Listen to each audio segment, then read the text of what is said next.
27শে March অর্থাৎ গতকাল ভারতের সিনেমা হলগুলোতে মুক্তি পেয়েছে বহুল প্রতীক্ষিত মালায়ালাম সিনেমা লুসিফার 2 এমপুরান, যেটি 2019 সালের লুসিফার মুভির সিকুয়েল। 2019 সালের লুসিফার মুভি লাভার দর্শকদের কাছে ব্যাপক ভালো লেগেছিল এবং মুভিটি ইন্টারনেটে হাইপ তুলেছিল।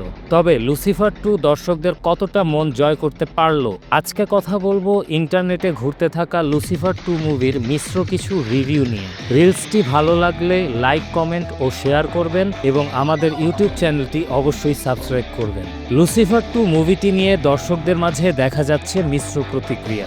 কেউ কেউ বলছেন সেকেন্ড পার্টের মেকিং দারুণ, পৃথ্বীরাজের পরিচালনাও অসাধারণ।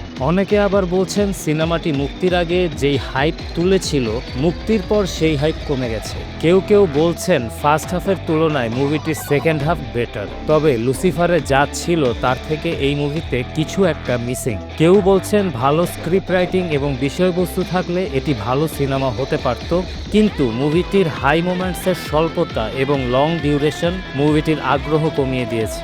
অনেকের মতে সিনেমাটির ব্যাকগ্রাউন্ড মিউজিক এবং সিনেমাটোগ্রাফিও টপ নচ, তবে গল্প কিছুটা দুর্বল। ক্রিটিক্সরাও দিচ্ছেন ডিসেন্ট রিভিউ। এখন দেখা যাক লুসিফার 2 কতটা পূরণ করতে পারে দর্শকদের প্রত্যাশা।